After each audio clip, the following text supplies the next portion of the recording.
Hai anak-anak. Apa kabar kalian hari ini? Semoga semua dalam keadaan sehat.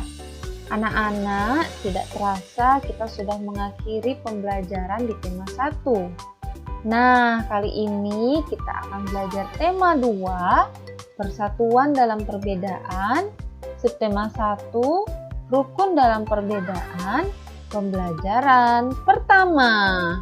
Sudah siap belajar anak-anak? Iya, harus tetap semangat meskipun kita masih belajar dari rumah. Proklamasi kemerdekaan menjadi tonggak sejarah bagi perjuangan bangsa Indonesia. Meskipun terdiri atas suku yang berbeda, rakyat Indonesia bersatu dalam memproklamirkan kemerdekaan negara Indonesia. Anak-anak, setiap tanggal 17 Agustus, rakyat Indonesia selalu mendengar petugas upacara membacakan teks proklamasi. Sebagian rakyat juga bisa mendengarnya dari radio atau dari tempat lain.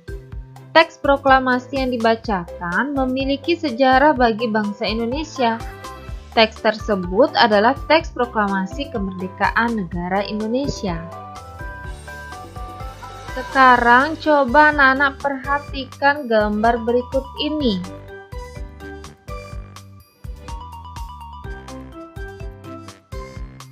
Anak-anak, apa yang anak-anak ketahui tentang teks tersebut?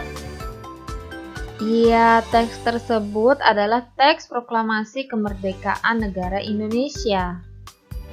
Mari kita pelajari sejarah teks proklamasi dari bacaan berikut ini. Proklamasi kemerdekaan Indonesia. Proklamasi kemerdekaan yang dilakukan tanggal 17 Agustus 1945 menjadi peristiwa penting bagi bangsa Indonesia. Peristiwa tersebut menjadi tonggak sejarah di mana bangsa Indonesia berhak atas kemerdekaan dan wajib mempertahankannya.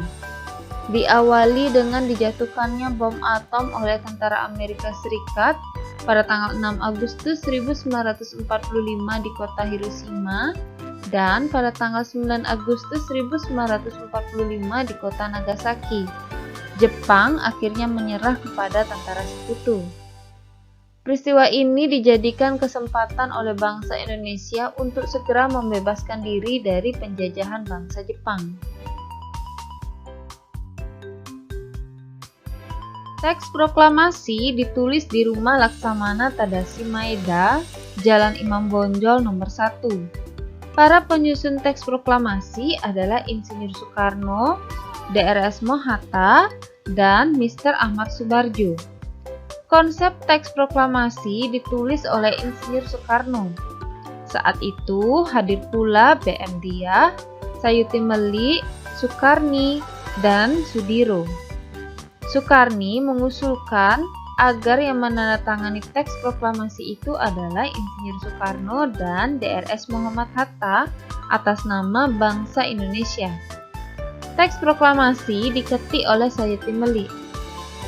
Pagi harinya, 17 Agustus 1945, di kediaman Soekarno, Jalan Pegangsaan Timur nomor 56, telah hadir antara lain Suwirjo, Wilopo, Gafar Pringgodikdo, Tabrani, dan Trimurti.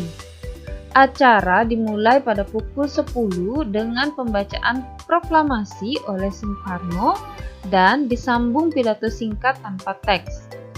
Kemudian bendera merah putih yang telah dijahit oleh Ibu Fatmawati dikibarkan. Nah, anak-anak, setelah kita membaca teks proklamasi kemerdekaan Indonesia tadi, sekarang kita akan belajar membuat peta pikiran atau sering disebut dengan peta konsep. Untuk membuat peta pikiran, kita dapat dibantu dengan menggunakan 6 kata tanya, yaitu apa, mengapa, siapa, bagaimana, kapan, dan di mana. Nah, silahkan anak-anak buat pertanyaan berdasarkan teks tadi. Ibu guru berikan contoh ya untuk kali ini. Kita mulai dari katanya apa. Anak-anak dapat membuat pertanyaan, apa yang menjadi peristiwa penting bagi bangsa Indonesia? Kemudian untuk kata tanya mengapa, kita dapat membuat pertanyaan, mengapa Jepang menyerah kepada sekutu?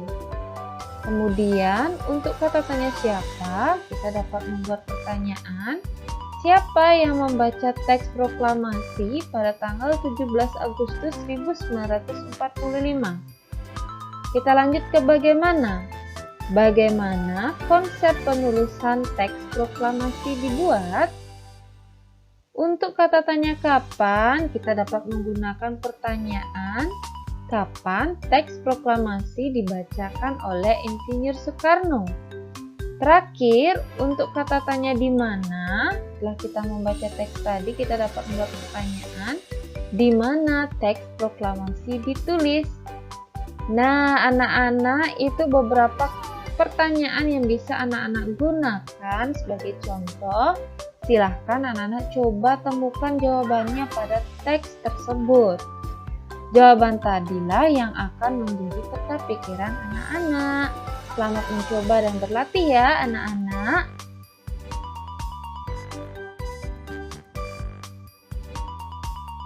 Kata tanya untuk membuat peta pikiran suatu teks. Nah anak-anak, seperti yang sudah guru jelaskan tadi, bahwa dalam membuat peta pikiran kita dapat menggunakan 6 kata tanya. Kita akan bahas satu persatu ya anak-anak. Kita mulai dari apa. Kata tanya apa adalah kata tanya yang digunakan untuk menanyakan hal atau peristiwa yang terjadi. Kemudian yang kedua, kata tanya siapa adalah kata tanya untuk menanyakan seseorang atau pelaku yang terlibat dalam suatu peristiwa. Yang ketiga ada kapan. Kapan adalah kata tanya untuk menanyakan waktu terjadinya suatu peristiwa. Yang keempat, di mana. Kata tanya di mana adalah kata tanya untuk menanyakan tempat terjadinya suatu peristiwa. Yang kelima, kata tanya mengapa adalah kata tanya untuk menanyakan penyebab terjadinya suatu peristiwa. Yang terakhir adalah kata tanya bagaimana adalah kata tanya untuk menanyakan cara atau proses terjadinya suatu peristiwa. Menjelang proklamasi kemerdekaan, perbedaan daerah, agama, dan suku bangsa bukanlah penghalang bagi generasi muda dan generasi tua untuk berkumpul. Perbedaan pendapat sempat terjadi. Namun, akhirnya mereka bersatu padu untuk memproklamirkan kemerdekaan Indonesia. Pada waktu itu, semangat persatuan sangat menonjol. Bangsa Indonesia memiliki tekad yang kuat. Tidak ada jalan lain dalam usaha memproklamirkan kemerdekaan kecuali menjalin persatuan dan kesatuan. Hal ini mencerminkan kerukunan dalam perbedaan. Bersatu dalam perbedaan yang merupakan landasan dari persatuan sudah menjadi tatanan kehidupan masyarakat Indonesia sejak dulu. Hal tersebut juga ditunjukkan ketika masa menjelang proklamasi kemerdekaan Indonesia. Tahukah anak-anak bahwa proklamasi kemerdekaan memiliki makna yang sangat penting bagi bangsa Indonesia? Berikut akan Bu Guru sampaikan beberapa makna proklamasi kemerdekaan Indonesia bagi bangsa Indonesia. Yang pertama, sebagai puncak perjuangan Indonesia. Bangsa Indonesia telah dijajah selama bertahun-tahun oleh negara-negara Eropa sampai Jepang. Penduduk dengan latar belakang yang berbeda bersatu untuk melawan penjajah. Proklamasi kemerdekaan merupakan hasil dari perjuangan para pahlawan. Yang kedua, pengakuan kepada dunia luar. Dengan membacakan teks proklamasi, Indonesia mengumumkan kepada dunia luar bahwa Indonesia adalah negara yang merdeka. Pengakuan ini atau de facto diikuti oleh pengakuan dari negara lain atau disebut dengan de jure.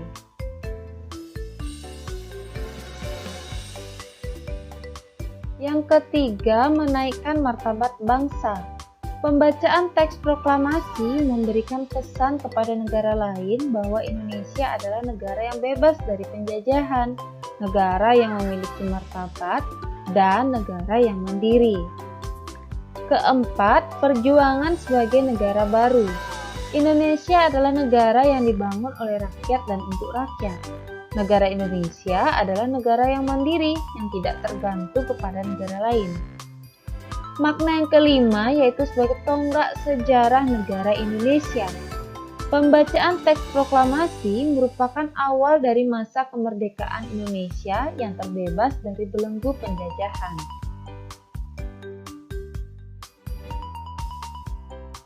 Tahukah anak-anak bahwa diperlukan kemampuan untuk melakukan penyesuaian atau adaptasi ketika kita ingin menciptakan kerukunan dalam perbedaan?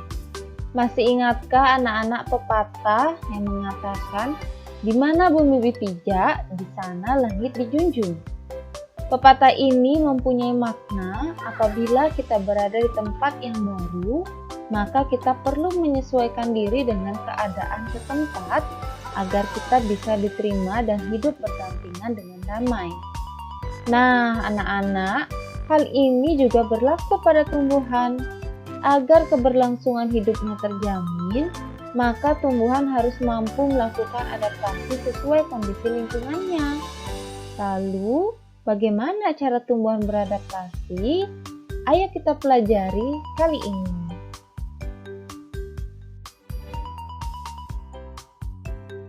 Adaptasi adalah kemampuan makhluk hidup untuk menyesuaikan diri terhadap lingkungannya.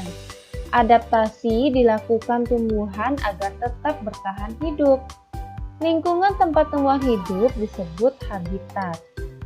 Habitat jenis tumbuhan satu dengan yang lainnya tentu berbeda-beda.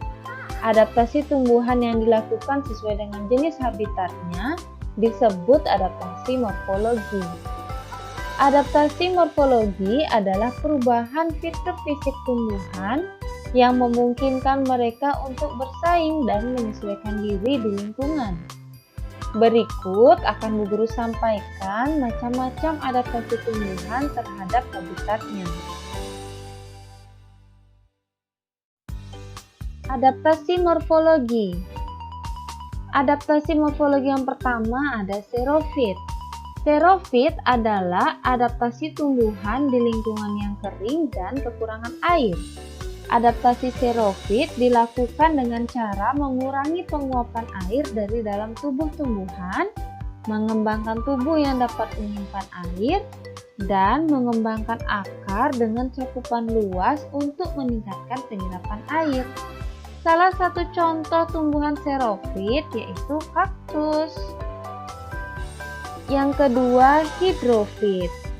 Hidrofit adalah adaptasi tumbuhan yang hidup di lingkungan basah atau bahkan terendam air secara terus-menerus.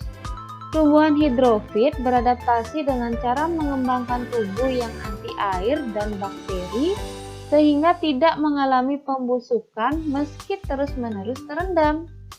Tumbuhan hidrofit memiliki batang yang lunak dan lemah, jaringan vaskular yang tidak terlalu berkembang, akar yang tipis dan sedikit, dan memiliki jaringan spons atau tabung udara hingga tidak tenggelam ke dasar air.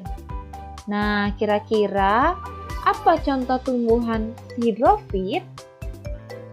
Ya, benar. Salah satu contoh tumbuhan hidrofit itu adalah teratai.